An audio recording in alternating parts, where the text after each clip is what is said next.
Sorry to hear.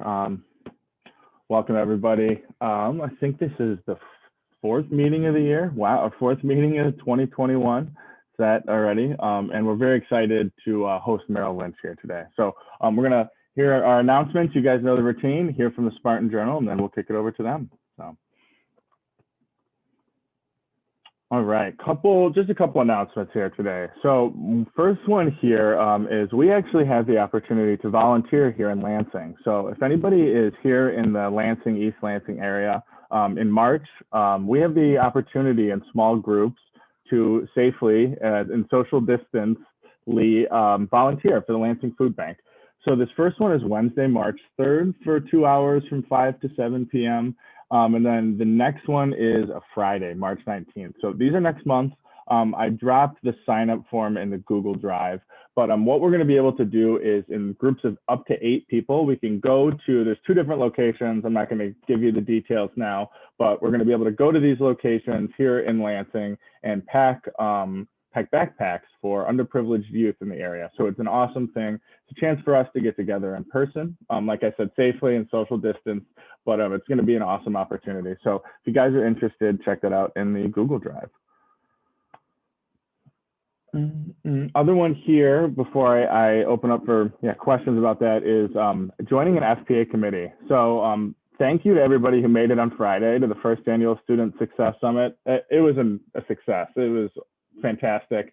This was something that we planned. We were very heavy in here at MSU. So shout out to Costa and Oscar. Thank you guys. You did an awesome job. And we did this to the FPA Michigan. So us as students, we have the opportunity to join committees at the Financial Planning Association. I just officially joined one today. I had my first meeting. I am on the Membership and Career Development Committee. So basically, I'm just helping students and helping expand the profession of financial planning and wealth management, bring students in there like we do here in WMA. And you guys as students here at Michigan State in our CFP program have the opportunity to join different committees too. So this is not a job opportunity. It's a volunteer opportunity. It doesn't take much effort. It's about 1 to 2 hours a month, but this is like an awesome resume builder and a networking tool. So I'm joining this my senior year. I wish I would have joined it earlier, but I'm joining this and I plan on continuing doing this when I'm in my full-time job when I start in August. So there's a bunch of committees here. We have a posting on our job board. So if you guys want to learn a little bit more about that, definitely go check it out. I know the resolution's not that great, or at least it's not on my screen, but they have a bunch of different committees here if you guys can see. So education, the next gen committee, the symposium committee. So there's a lot of different options for you guys to serve and get involved. So does anybody have any questions about that before we move on?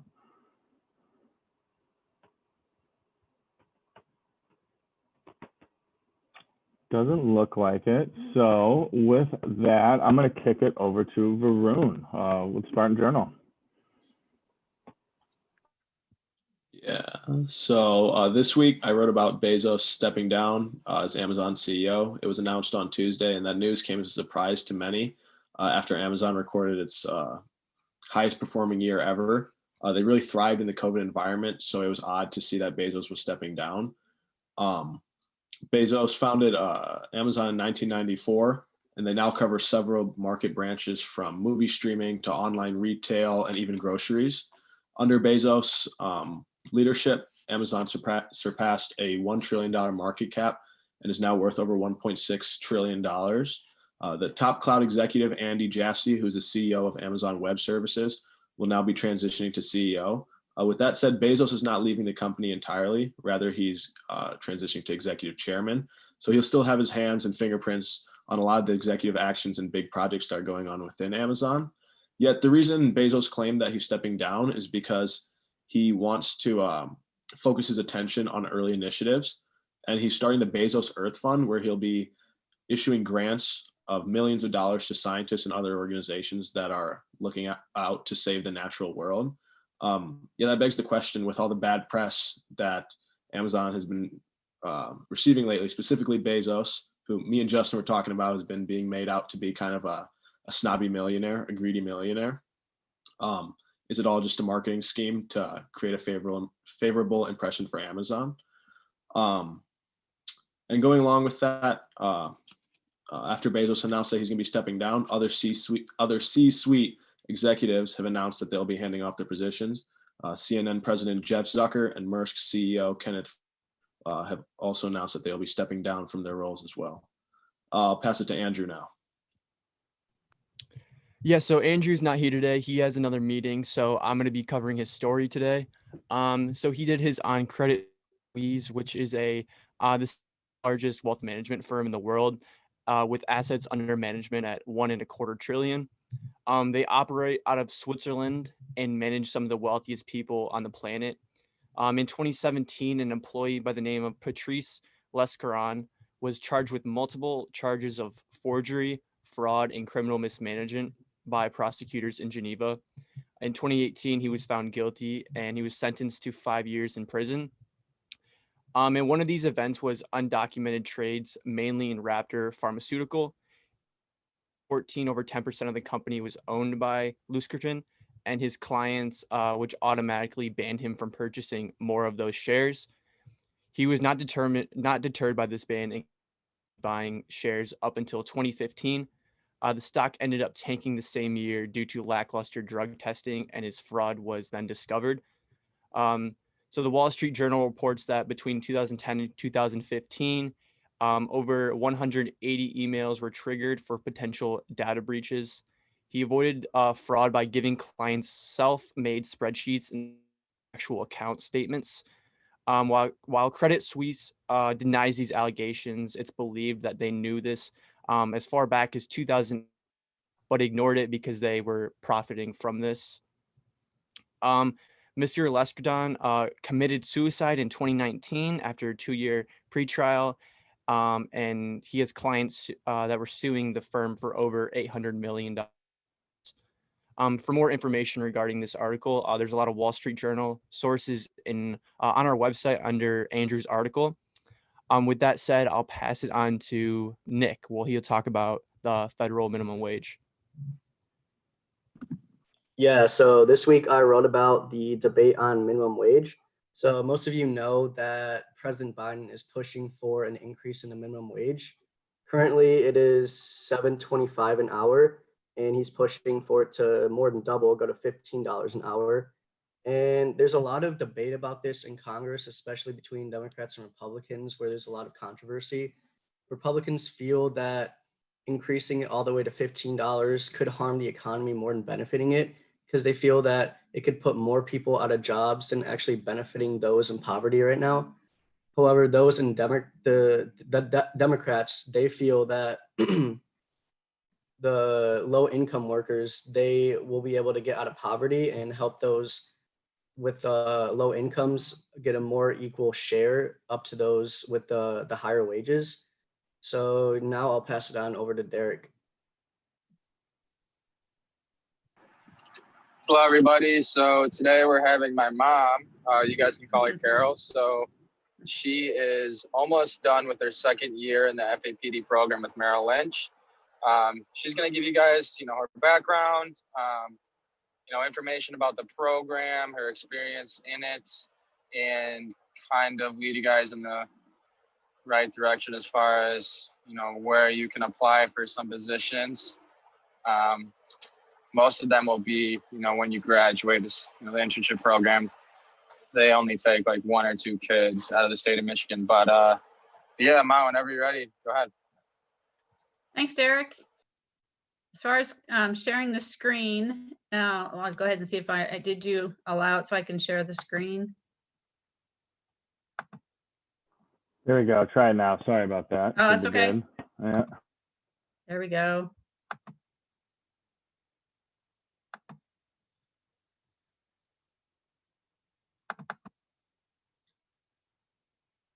All right, I think we're there. Yeah, thanks, Derek, for the introduction and for including Merrill Lynch in your meeting. I appreciate that. So just a brief background on myself. My degree was in managerial econ from UC Davis, and my first job was with the Financial Services Officer Training Program in Oakland, California with Sumitomo Bank.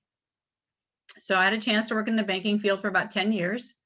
in middle market, upper market, and specialty lending in the San Francisco Bay Area. After moving to Michigan, I worked for an insurance company, primarily in property and casualty, servicing and writing primarily auto, home, and umbrella policies. And as Derek mentioned, it'll be 2 years this summer, so about 1.5 years in the Financial Advisor Development Program. So as an advisor, for me personally, I combined my prior work experience to help individuals and families assess both their long and short-term goals. I work with a number of specialists. That's the great thing about Merrill, is that there's a lot of specialists, so you don't have to know everything yourself. You just need to know what's available, and then you have resources to kind of tap into. But you take all that information to make an overall wealth management plan. So you combine your Merrill team also with Bank of America, because we're owned with Bank of America with their banking products. Merrill likes you to be active in your community. That's really awesome to see the volunteer work that your club is involved with, because that's important. It's important to be involved with your community and to show that you're involved. And Merrill likes to promote that. So some of my volunteer work, I think over the years, it kind of feels like everything under the sun, but a lot of sport activities, sports booster club, Bible study, faith formation teacher, big fundraiser for the athletics was Booster Bash, elementary school, concession manager for Little League, and then also for the sports programs. Being the mother of 3 sons, my volunteer work often revolved around their activities, which was a lot of sports. But community involvement is an integral part of how we interact with our clients and community. And let me go to the next page. All right. One other thing I guess I should mention, and I'm sure you're all familiar with, is the importance of a LinkedIn page. If somebody is going to do business with you, they're going to Google your name, and they're going to want to know that you have a web page. So this is my web page that Merrill has some standard web pages that you design, but you pretty much have to design your own web page. I love the West. I'm from Montana originally, so I try to make it a little bit personal, but they're going to Google your name and they're going to see what web page you have and also your LinkedIn page. So you want a good picture, good background, and I'm sure you guys all have that. So that's just part of getting set up. So at Merrill, Merrill creates the importance of a financial advisor is that you want it to be a meaningful relationship. You want the person, they're going to be giving all their money to you. So it has to be, you have to come across that you're trustworthy and that you care, and that the focus is you want to achieve their financial dreams. So the Financial Advisor Development Program at Merrill is recognized as one of the industry best that's out there. They give a lot of hands-on practice, support, personal coaching, and they're very dedicated with their training material. They are investing a lot of money in you, so they want you to succeed as much as you want to succeed yourself. So it's a very, very fast program. One comment that I've heard, and I can see why now, that I've heard the program is described like drinking water out of a fire hose and playing in traffic. There's a lot of information to learn in a very short period of time. But if you're willing, it just takes a lot of hard work and time to do that. And Merrill's very good.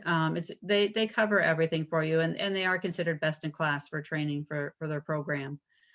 They have an academy that you'll work with, and they provide support in different stages of the training, from critical thinking to knowledge to the overall wealth management, for acquiring clients and developing relationships.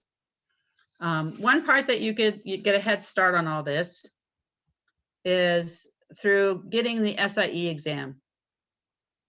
And the FAD pre-program at Merrill, they've changed the name over the years slightly, and they tweak it a little bit here and there. And the money that they pay, when I started, it was $60,000. Now I've heard it's like a little bit over $60,000. And then they have a hiring bonus, I guess, in some situations if you have the SIE exam passed ahead of time. But I'm going to take you to the screen, the website for FINRA. So you want to know this website is FINRA.org. And so it has kind of an overview of the exam.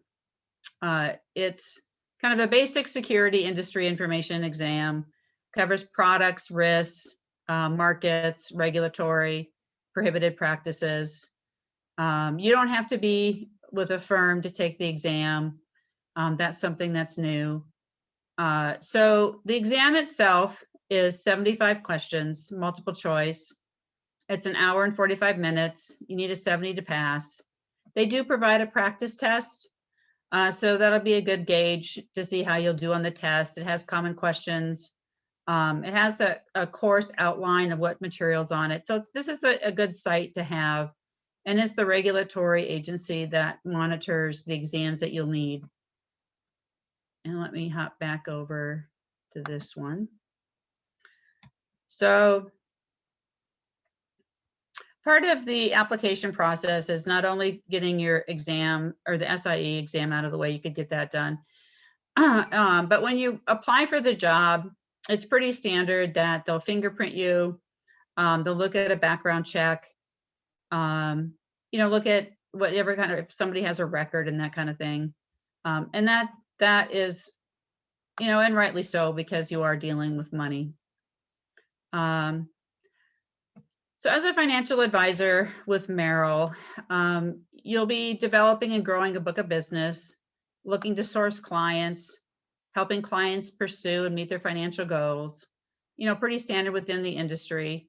We do have a lot of, because of the size, we have so many specialists, and we have a chief investment office. We literally have a dedicated department that provides some of the best research in the country, that designs portfolios. They have conservative, moderate, aggressive portfolios. You can call them and ask them questions if you want to design your own portfolio, or do a combination of the two. But it is a wonderful resource to have. It's a continual learning process with the FADP program. And with the training, you'll have a performance manager that you're assigned to that will go through all the material. I've got another tab here. If I don't cut it off. Okay, so the financial advisor program is about 3.5 years. So the first 4 months, when you're hired, they're basically paying you only to study. So I was hired, and for July, all I said was the SIE exam through Kaplan. There's a calendar format that they give you. So you know how many chapters you have to cover per day, take your quizzes and your tests. So it's all mapped out for you. The second month, for me, it was August. I did the Series 7. That's a more analytical thinking test. Again, it's a calendar format. And there's a testing center for both of those exams. And then the next one is the 66. The 66 is more law. So it just depends on what your interests are. If you're more analytical, I thought the 7 was easier. One of my colleagues, she was an attorney before she was hired, so she liked the 66 because it was more law oriented. And then the next 2 exams you have to do on your own time. And they suggested this company called Exam FX. So you'll also need to get a life and health exam and then an annuity exam. So this program you have to do on your own time, your own money. And so those exams are through the state of Michigan, through Department of Insurance. So when I worked for the insurance company, I had a property and casualty insurance. It's the same department. It's just life and health and annuities. So that would be the website that you would look at for that. And this one, again, they have resources on information or questions that you may have. And then the exams that you would take the variable life and annuity exam, and then the life, accident, and health exam. And that would cover all the exams that you would need to sell any product within the financial services industry.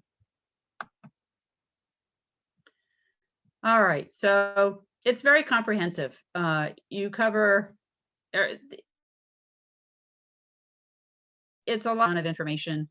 But again, you can rely on the team format that Merrill has.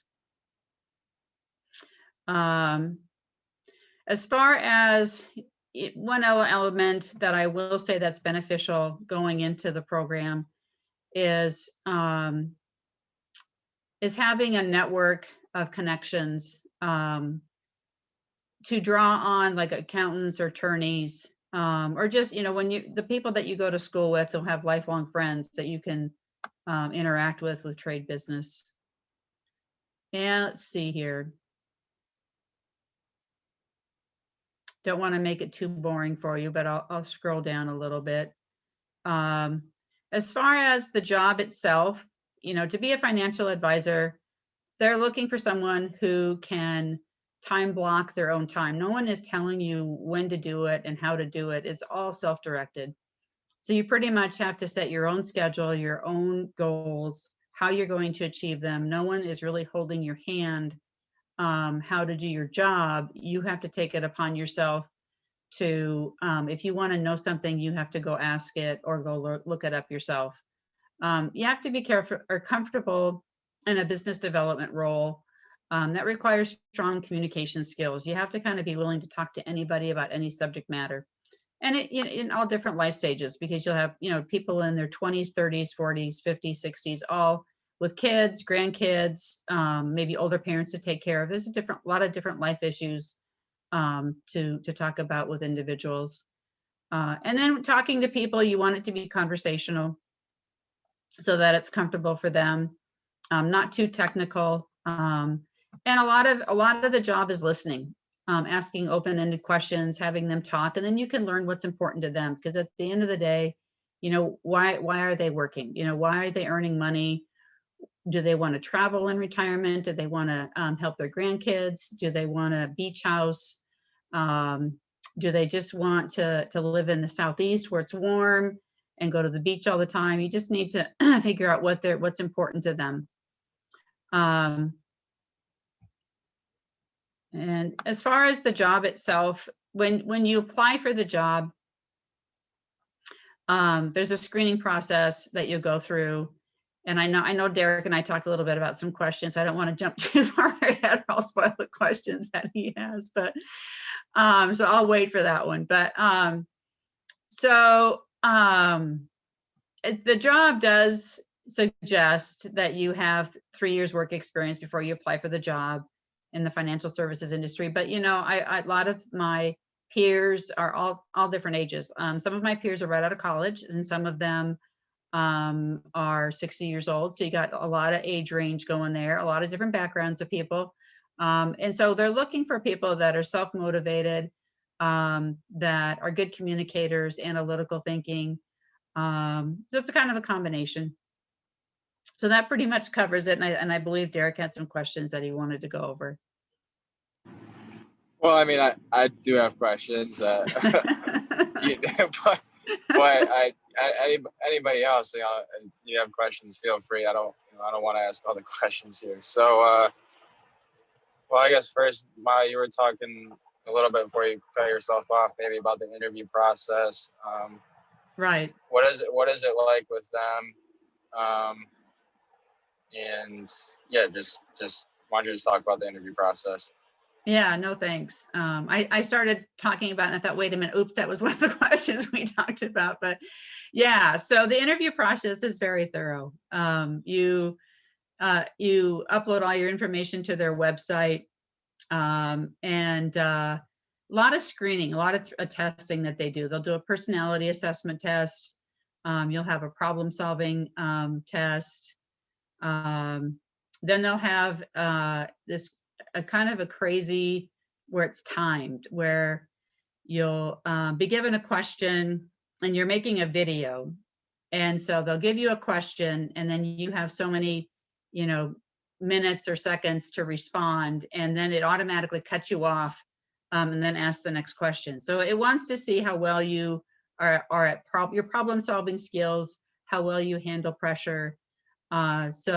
Evidently the success rate, if you pass all of their pre-screening tests, then they have a high probability, because they're making an investment in you, that you'll pass all the exams. And then once you've done all that screening, then you'll go to the more traditional interviews that you're experiencing at school right now. Yeah, Mrs. Cush, what skills did you learn in insurance that you transferred over to like wealth management and the financial services? No, that's a great question.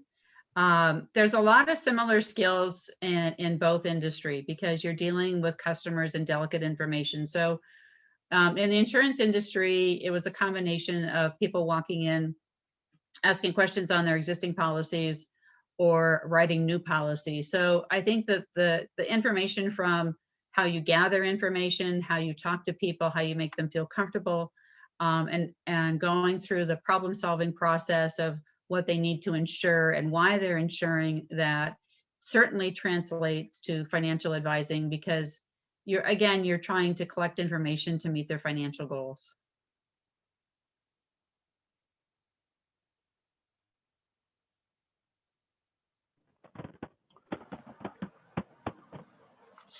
Can you talk about how like Merrill Lynch or what Merrill Lynch does to, make sure their clients feel warm with you guys, like some touch points you guys use, stuff like that? Sure, yeah. Yeah, it is important to identify, even through the prospect process of developing a client, is what we call touch points. Is it takes a while to get a client. So there's a variety of ways to interact with them, to show them that you care, that you're knowledgeable. But especially through the coronavirus, there's people really just want to talk. They just want somebody to talk to. They want to know that you're listening to them, that you're hearing their concerns, and that you genuinely care and you have their best interests at heart.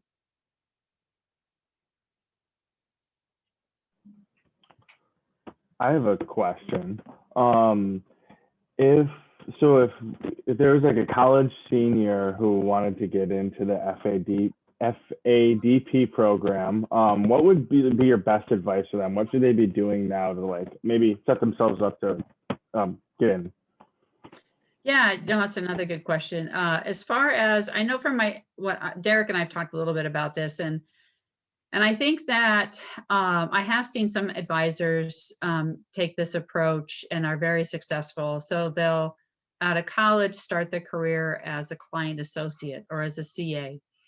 The nice thing about, the CA has to have all the licenses as well. So the benefit about being a CA is that you would get all of your licenses, and then you're developing a relationship with an experienced advisor and learning more of the existing book business, servicing existing clients. Because coming out of college, your network of professionals that to develop business might be limited. And so I think I would recommend a client associate position, or also I've seen an investment analyst position, because you're learning part of the business plus making relationship with existing advisors. Awesome, thank you. You're welcome. A quick follow-up to that last question. Does that program look the same as the FADP that you were talking about? A client associate program isn't really, quote, a development program. I'm sure it varies from company to company. But with a client associate, there would be some training available as far as learning the exams and getting started. It wouldn't be as broad as the FADP program, but it certainly would have that initial learning curve of getting the licenses and focusing more on business or maintaining existing clients versus business development. Okay, thank you. Mm-hmm.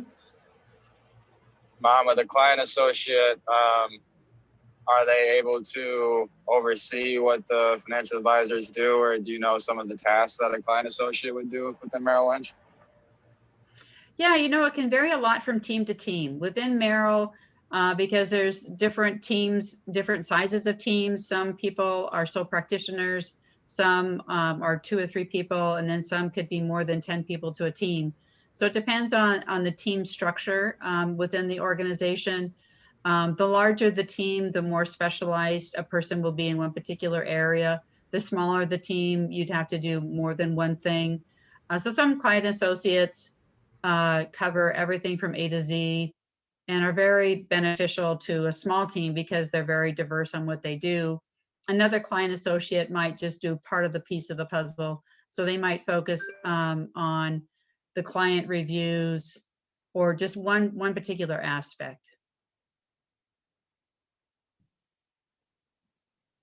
For the position, if you have the Series 65, do you still need to take the SIE?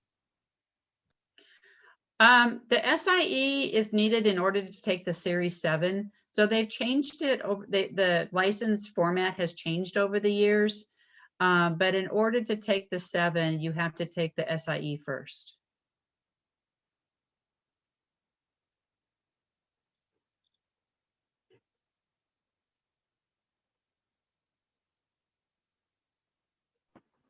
Do you have any study tips for the SIE and these exams? Yeah, with the SIE, I would recommend something similar to Kaplan. There are other companies out there that produce self-study material.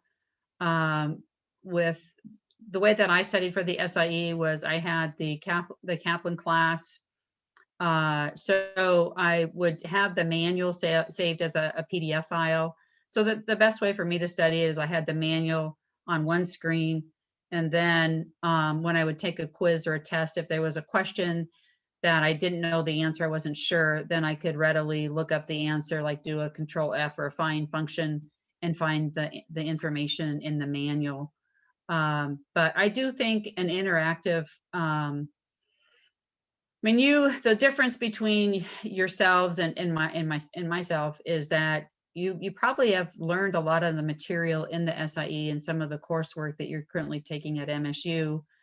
But I think if you took the practice test on the SIE through the website, and if you're very confident about all the content outline, then you wouldn't maybe possibly need as much material as I did. But I did find the Kaplan material to be very helpful with the quizzes and the tests because it allows it. Because one thing I will say when you take the SIE or the 7 exam, there'll be 2 good answers. And it doesn't seem really fair that there's 2 answers that are good answers. And they make you pick the better of the 2. So it's just kind of helps you learn the material in more depth. Thank you. Mm-hmm. How long is the study process for the SIE and then the Series 7? So for myself, it was 1 month and from at least 40 hours a week for 4 weeks. And in the 7, it was longer. I would work on the weekends as well. But again, I did not, it had been a while since I had finance classes, even though a lot of the material I had, but it was just quite some time ago. So for myself personally, it was like a full-time job for a month per exam. But for you guys, I guess it just depends on what classes you've had in school. Okay, thank you. Mm-hmm.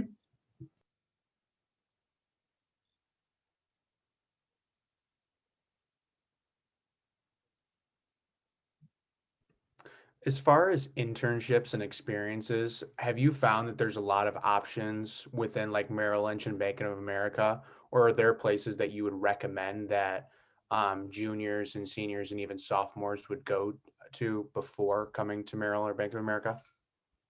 Yeah, that's a great question. Merrill does have an internship program. It's just very hard to get into. There's just not very many openings for that. It is a wonderful program, and I know one guy that he's probably in his late 20s, and he was an intern, and he's really hitting it out of the park. I mean, he's doing very well as an advisor. It's just a harder program to get, but I would recommend. I know Derek had an internship at a RIA firm, but I would really recommend any internship like that you can locate as beneficial.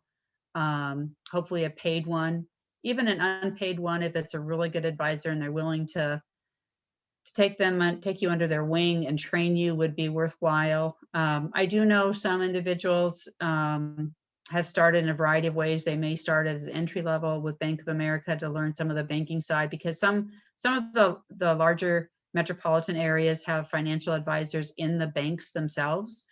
So some have taken that avenue where they've started with Bank of America and then switched over to an FA position because it was located at the bank. One person in Grand Rapids did that and was very successful. So there certainly are an assortment of ways to get your foot in the door.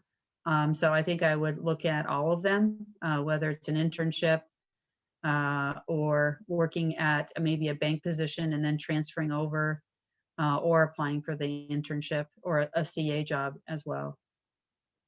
Great, thank you. Oh, you're welcome.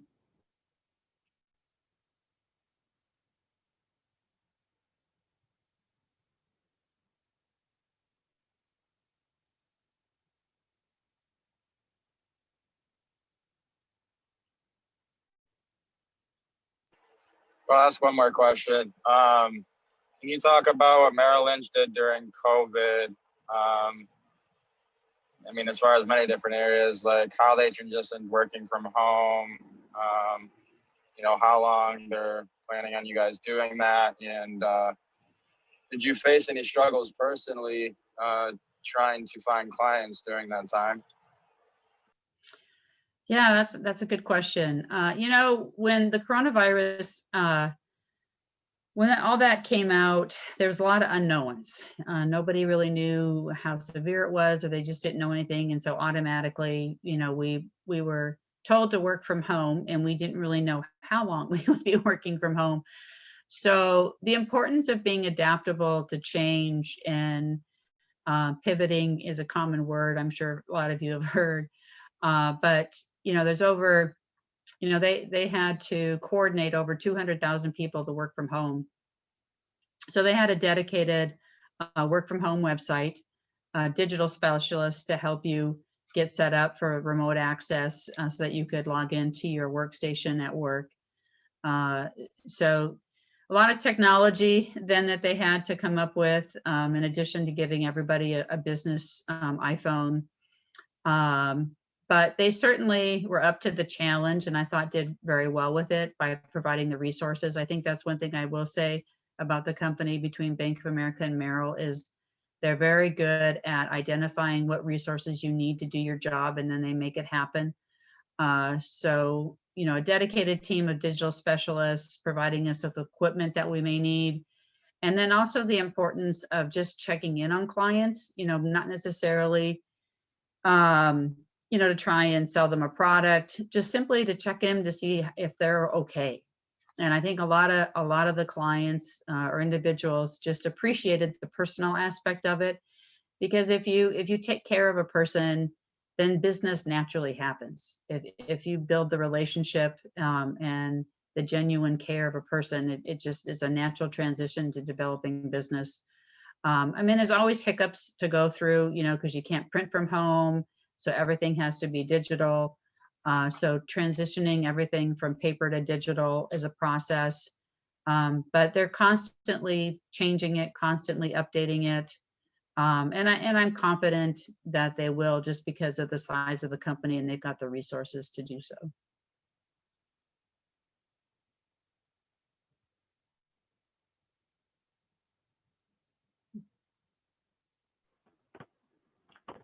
Awesome. Does anybody have any more questions for Carol? I have a question. So what are the important skills that you have learned from your job? I'm sorry, can you say that again? What are the important skills that you have learned from your job? Yeah, you guys have such great questions. I think as far as what I have learned through Merrill is quite a diverse. I mean, they develop your sales skills, because you're trying to develop a repeatable process. So I would say with Merrill, to, I guess, kind of combine it all together is what I would consider a repeatable process.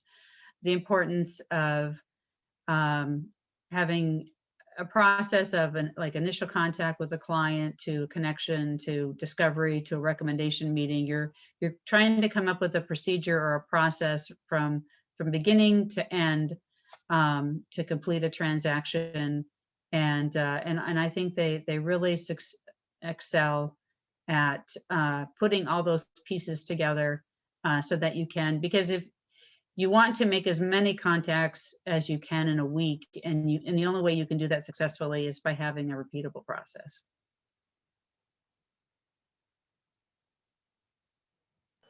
Are there any things that you would recommend us to do, since we are now in school? Like, what are the skills that we should develop that would give us a heads up or something? Yeah, I know that's a great question too. I would recommend, I mean, being a member of this club is really important, to see that your community involvement, just giving back to the community, that you can show on your resume, the activities that you're involved with, the presentations that you gave at the beginning of your club. I think it's great that you're all taking turns possibly of doing that. It helps with your interpersonal skills. Practice on each other, on a theoretical, discussion of some kind of any subject matter, I think is great. Anytime you can develop your communication skills, your conversational skills, also your analytical skills, because you need both in this job. You need the ability to pass all of your exams and the ability to keep up with industry knowledge, but also being able to talk to people in a conversational manner. And just practice conversation over meals, practice conversation with your grandparents or your parents, discussing, whatever it may be. Just a conversation, I think would be a wonderful thing to have. Okay, thank you so much. Oh, you're welcome. I want to add one thing. So a lot of people who work for wirehouses are going to tell you that you might want to, if you want to work for a company like that, you really need to develop your sales skills. And so, if that's where you want to work for, maybe you can find a sales-oriented internship that goes along with communication skills. Because that is a sales job. It's not working for an RA where there's an existing book of business. However, you do some prospecting on your own, but they don't hand you anything. It's your own business, and so you definitely need entrepreneurial skills. Strong ones at that. So. No, that is true. I mean, the FADP program, there are some that are hired in a team, and so it depends on what type of FADP program that you're in. But the one that I am in is considered a sole practitioner. So it is a, I think any sales job would be beneficial to the position because you're learning some personal skills and talking to individuals. And you have to be able to work hard in developing clients. And then referrals. I mean, an important part of developing business is getting referrals, and that's by establishing a good reputation and relationship. I mean, if you do a good job for one person, then they'll make a recommendation to the next person. So yeah, you're absolutely right. I mean, the sales skills are important in addition to developing genuine relationships.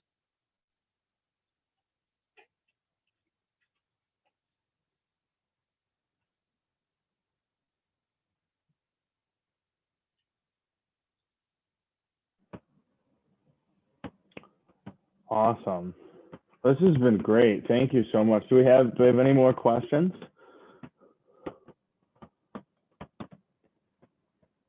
I just want to say thank you for, even though it was, I hope I provided information that was beneficial to you, and I wish you all the best of luck. You all seem very bright and very capable, And I'm sure you'll have a good success in whatever career that you pursue. Carol, thank you so much. This was a great presentation. I found it incredibly insightful. Thank you.